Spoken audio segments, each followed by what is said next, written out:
Amigos, ¿cómo están? Buenas noches, bienvenidos a un nuevo capítulo de Directo y Franco en este 8 de noviembre, un día importante en el país porque inicia una nueva etapa política, inicia un nuevo ciclo político, así se ha anunciado, así lo vemos todos los bolivianos.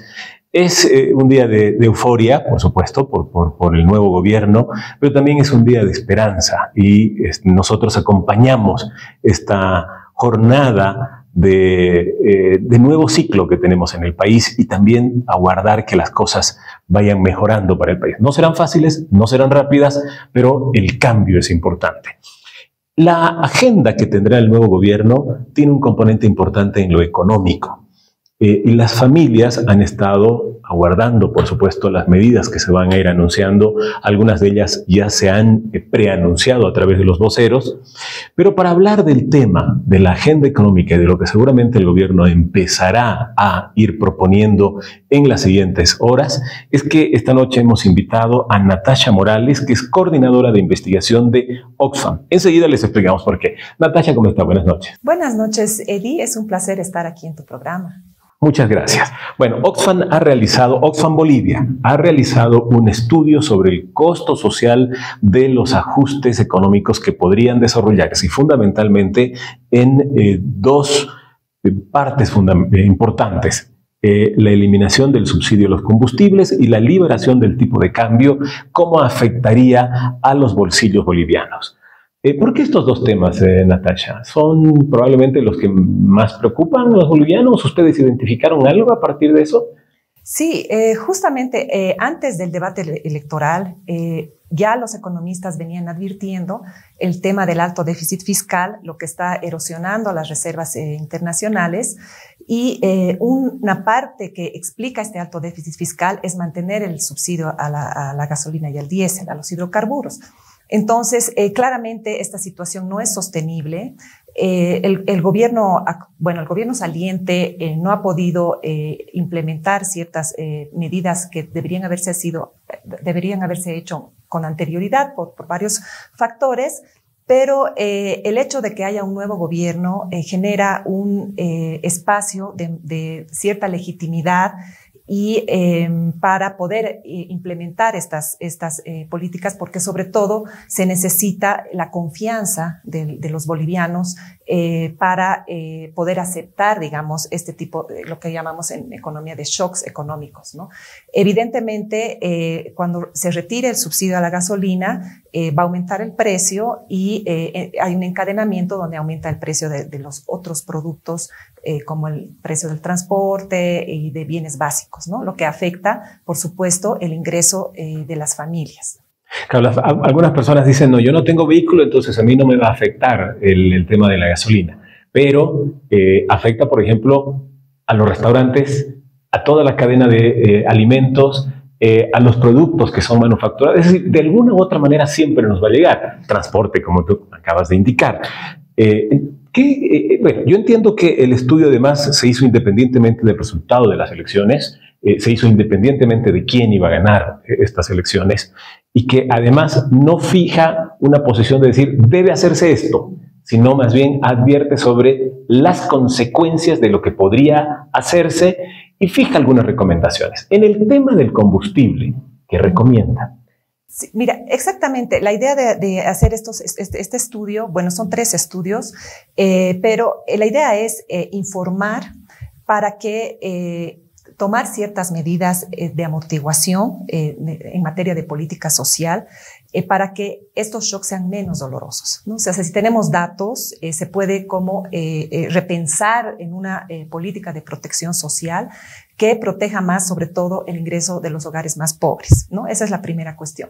El otro tema que tú mencionabas es que lo que hemos encontrado, una de las cosas importantes del estudio, es que el efecto indirecto del aumento de la gasolina es más importante que el efecto directo. Es decir, por sí solo, el aumento de la gasolina no va a producir tanto incremento, digamos, en el ingreso de los hogares, principalmente porque quienes más consumen gasolina son los ingresos que están en los hogares que están en los quintiles más altos.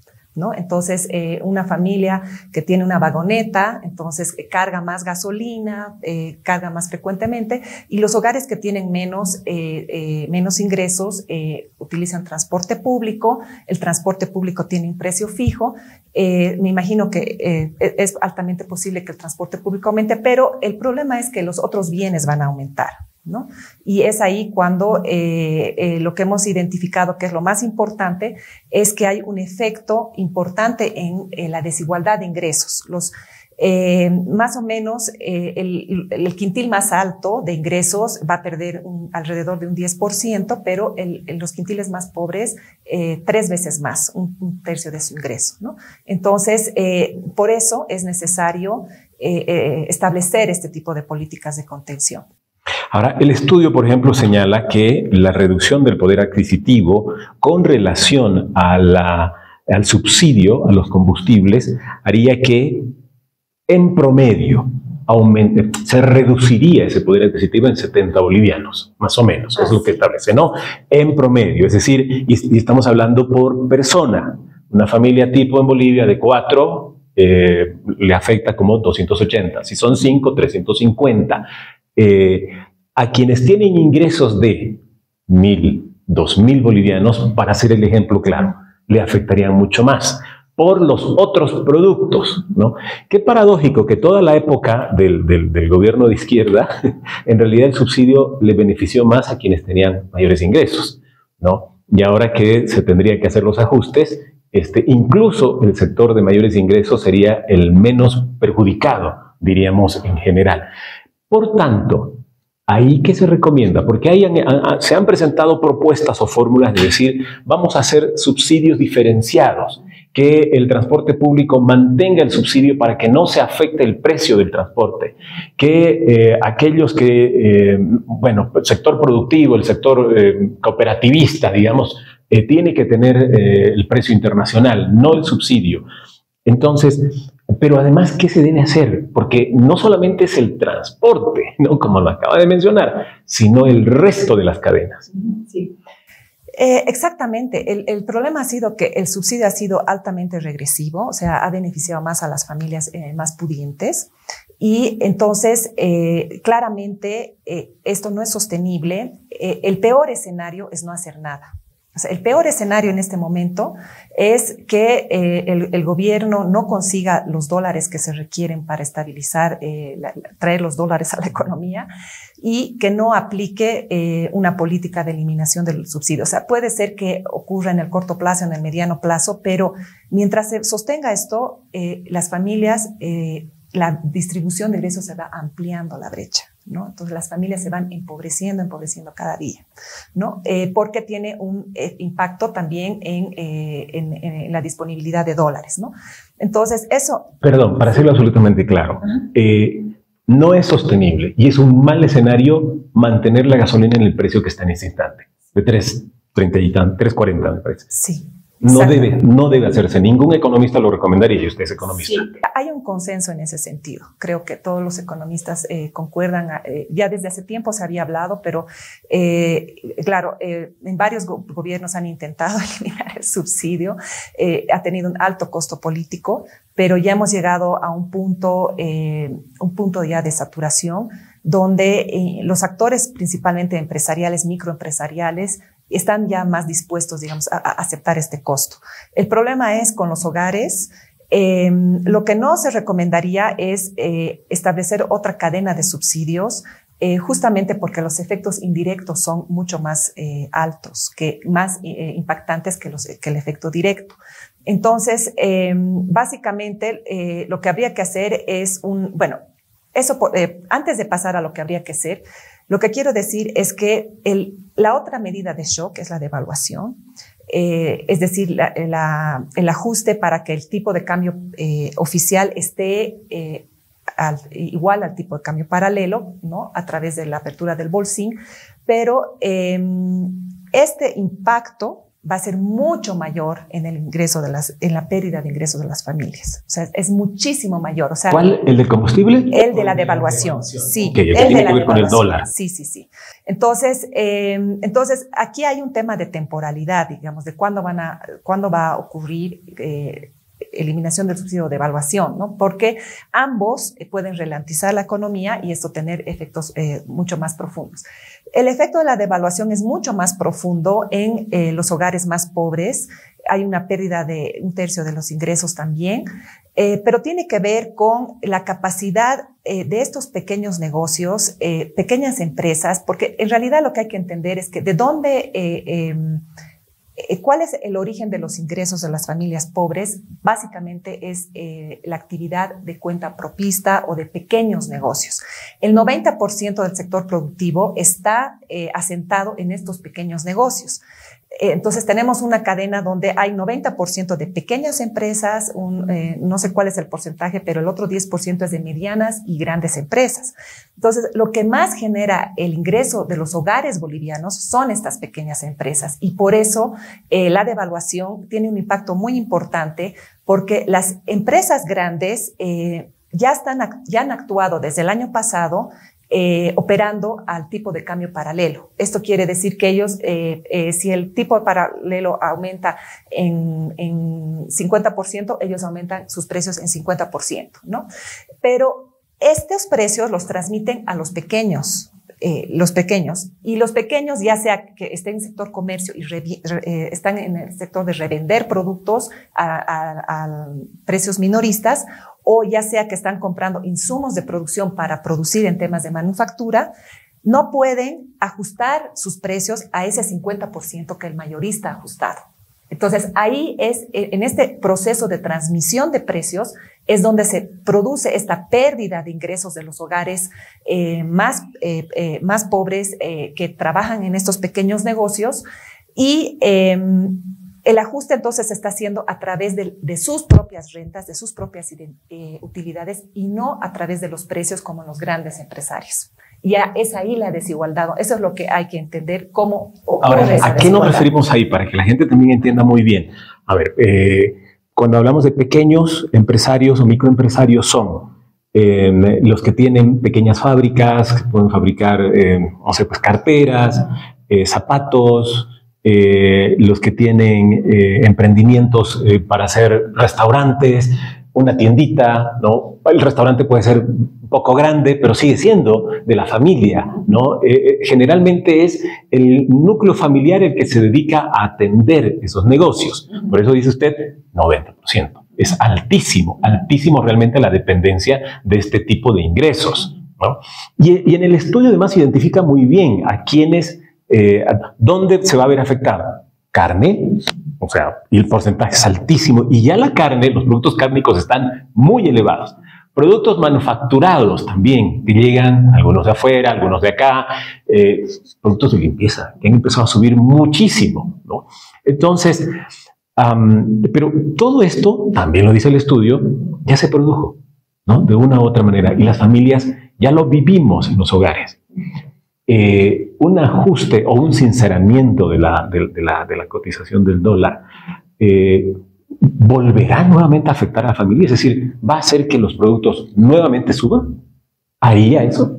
Sí, esa es una muy buena pregunta. El tema es que esto está ocurriendo porque los precios se han ido ajustando, digamos, en el mercado.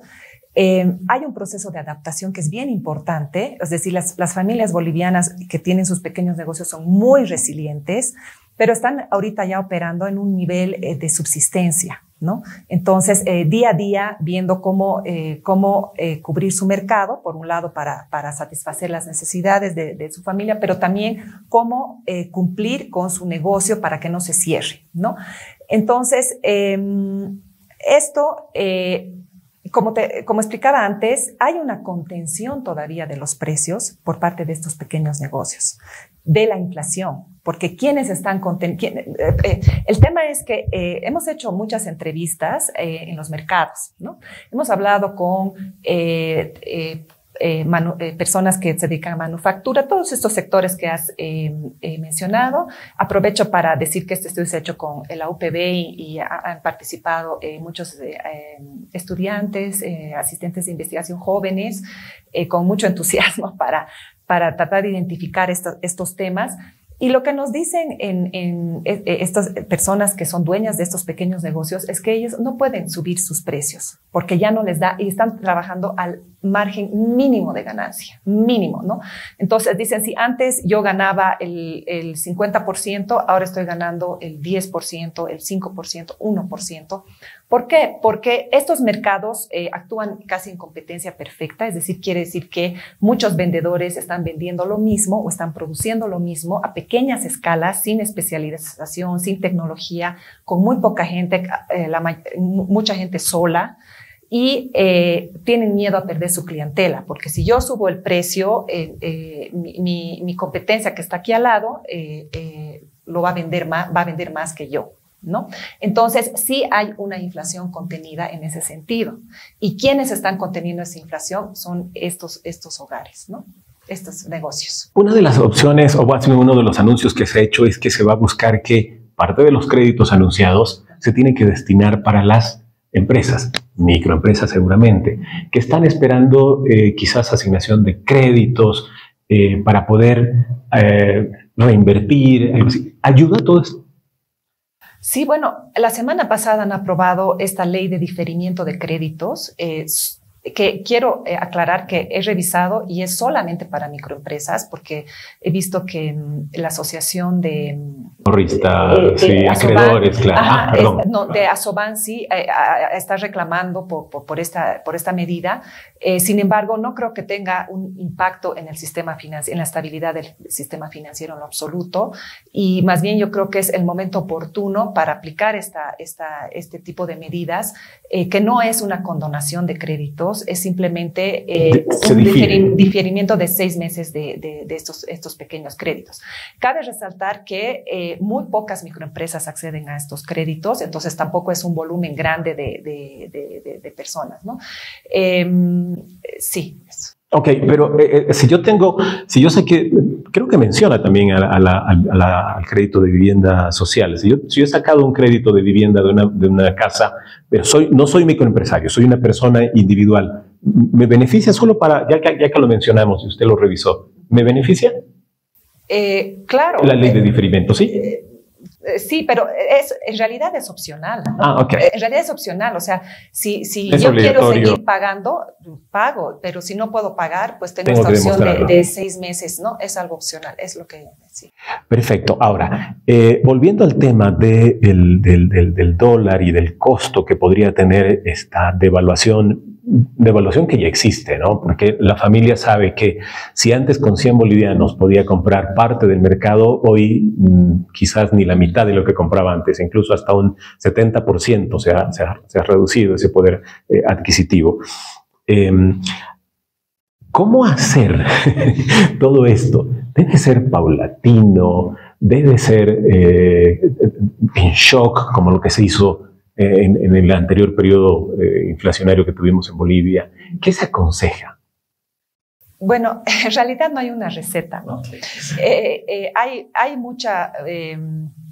muchas conversaciones sobre esta pregunta, pero en el fondo yo pienso que eso depende de la disponibilidad de dólares que vamos a tener en la economía. Pero bueno, esa es una discusión que me imagino que ya la tienen bastante resuelta y que posiblemente en los próximos días vamos a tener noticias cuando se oficialice el nuevo gobierno y los nuevos ministros y todo eso. Sin embargo, definitivamente esto son medidas que se van a tener que dar en algún punto. De todas maneras, ya se están dando, como dices, la devaluación ya está, el dólar paralelo está funcionando, la gente está calculando precios al dólar paralelo, y si tú quieres dólares para viajar, no te queda otra que cambiarlos al mercado paralelo. Entonces, esto ya está ocurriendo. Entonces, mientras esto sigue ocurriendo, más familias están empobreciendo porque los precios siguen aumentando, ¿no? Entonces, seguimos en inflación. Ahora, hay ciertos, en el estudio hemos visto que ciertos sectores van a estar mucho más afectados, entre estos, principalmente las áreas rurales, ¿no? Porque son las áreas más pobres del país, pero también en cuanto a las categorías ocupacionales son los agricultores, que coincide con las áreas rurales, y el estudio sale que los cuentapropistas serán los más afectados. O sea, entonces por eso hemos tratado de profundizar en ese tema. Pero, sin embargo, también hay otros problemas que no se está discutiendo, que tienen que ver con el ciclo de vida de las personas, que tienen que ver con la edad de las personas. Entonces, no es lo mismo una familia de personas adultas que han reducido su ingreso y están disminuyendo el consumo de carne o de pollo, que una familia que está una mamá embarazada, un niño menor de 2 años o de 5 años, porque si reduce, por ejemplo, el consumo de proteínas, de carne, pollo, pescado, eso tiene consecuencias de muy largo plazo en la vida de ese niño o de esa mamá que está haciendo crecer un bebé, ¿no? En su adultez, ¿no? Porque hay, digamos, varios estudios sobre el tema de la desnutrición, que si tú no logras dar los complementos nutricionales necesarios a los niños hasta antes de los 5 años, después es casi bastante irreversible. Por eso es que las políticas tienen que ser muy intensivas en esos grupos de edad en cuanto al acceso de los alimentos, y por eso es que años anteriores se han implementado, aparte de este bono Juana Zurduy, dar estas canastas en especies, suplementos nutricionales, ¿no? Porque un niño que está mal alimentado no puede después desarrollar todas sus capacidades, no puede aprender, no puede atender en el colegio, etcétera, etcétera. Entonces, en términos, digamos, de priorización, es bien importante mantener un esquema de transferencias, ya sea a través de estas canastas básicas o a través de estos montos de dinero que se da en el programa Juana, por ejemplo, mantener el tiempo que sea necesario e incluso mejorar, es decir, como momento de emergencia, digamos, porque eso es una emergencia. O sea, un niño, digamos, no tiene tanto tiempo. O sea, un adulto que no ha comido carne una semana puede recuperar, ¿me entiendes? Pero un niño no, un niño pequeño no hay ese tiempo para recuperar. Y eso tiene un costo muy, muy grande para el Estado en el largo plazo, ¿no? En el largo plazo, por temas de salud y todo eso. Ok, entonces la solución obviamente, bueno, no, las soluciones son integrales. Es decir, y además de lo que se viene, por supuesto, los ajustes económicos deberían estar acompañados también por políticas sociales, por actuaciones tanto en el área de salud, en el área de educación, en el área de empleo, en el área de los créditos, en el área de apoyo a los microempresarios, en el área de apoyo a la agroindustria, que a veces no la visibilizamos, pero es realmente la que alimenta al país, ¿no? Pese a que cada vez está disminuida porque dependemos tanto de productos que se traen de otros países, pero que finalmente la que tenemos en el país es la que está a mano y es la que se puede regular. Esa es la que tenemos como importante. Este estudio está disponible, por supuesto, ya, ¿no? Se publicó y puede ser revisado, ¿dónde? Este estudio está disponible en la página web de Oxfam. Pueden poner el costo social del ajuste ahí en Google y les va a aparecer. Son 3 estudios. Un estudio muestra los impactos sobre el tema de la desigualdad de estas 2 políticas. El otro está dirigido específicamente a los pequeños emprendedores. Y el tercero es una propuesta para repensar las políticas de protección social. Este tercero que usted menciona incluye todo esto que estamos conversando en ese instante, me imagino, a los sectores vulnerables. Sí, sobre todo la discusión, bueno, hay 2 discusiones aquí en materia de protección. Una es el tema de fortalecer el ecosistema microempresarial, porque yo lo que escucho mucho en los debates es, bueno, apoyar al empresariado, todo eso, pero de verdad tenemos que poner prioridad al microempresariado, o sea, de verdad, porque este es el principal sostén y además es la forma de que la economía pueda salir del extractivismo, digamos, en el largo plazo, o sea, es la forma de generar crecimiento endógeno, de que de verdad diversifiquemos la economía. Entonces, hay una serie de medidas por ese lado, pero el otro grupo de medidas tienen que ver con estos bonos o transferencias que el Estado ha estado dando, bueno, que se pueden mejorar. Hay varias propuestas para hacerlo, sin embargo, no es el momento de retirarlas. Esa es la primera cuestión, o sea, es el momento de mantenerlas y mejorarlas porque además han perdido poder adquisitivo, ¿no? Porque no se han actualizado al tema de la inflación y todo eso, y en realidad lo que ha pasado es que mucha gente piensa que anteriormente el gobierno con estas transferencias ha regalado mucha plata, pero no es así porque los montos han sido muy bajitos. O sea, entonces hemos gastado más o menos el 4% del gasto social en transferencias, que no es nada. Somos el país de América Latina que menos transferencias en montos hemos dado, pero que mayor cobertura y alcance hemos dado. Ahora, el diseño de estas transferencias ya están bastante focalizadas, es decir, las personas pobres son las que están accediendo al bono Juana. En términos del bono Juancito, también porque se da a los colegios públicos, que son los estratos, digamos, menos pudientes, que han accedido a estos bonos. Y el problema, digamos, donde hay que hacer una reforma importante es en la renta dignidad, donde están accediendo muchas personas de los quintiles 4 y 5 que no necesitan esa transferencia. Entonces ahí se puede hacer una reasignación de recursos para que ese dinero les llegue a las personas que necesitan. Cuando usted habló en toda la entrevista de Quintili se refiere a sectores, ¿no? A secciones por ingresos. Ah, sí. Perdón que no, está bien. Una palabra muy técnica, pero se refiere, la distribución de ingresos se divide en 5, el 20% más pobre, el otro 20% que le sigue de ingresos medios y así sucesivamente. Entonces, cuando habla de quintil 4 y 5 son los de mayor... Son los de mayor ingreso, sí. Y los 1 y 2 los de menor ingreso, sí, por supuesto. Sí. Y en el país los quintiles 1 y 2 son mayoritarios, me imagino, igual que el 13. Sí, sí, claro. En este momento, como las encuestas no están actualizadas, no tenemos exactamente cómo está distribuido el ingreso ahora, pero posiblemente hay una peor distribución por este tema de la crisis. Las últimas encuestas la última encuesta es del 2023. Bueno, para terminar, Natasha, quiero que nos informe qué hace Oxfam Bolivia en el país, cuál es el trabajo que realiza. Bueno, Oxfam es una organización no gubernamental internacional que trabaja principalmente en las desigualdades. Nos encargamos de informar sobre las brechas sociales, sobre temas también de acceso a la justicia, temas también de crisis climática y desigualdades. Entonces, nuestro objetivo es aportar, contribuir a estas conversaciones para hacer una sociedad más justa, ¿no? Y se han publicado diferentes estudios a lo largo de este tiempo. ¿Hace cuánto que están en el país?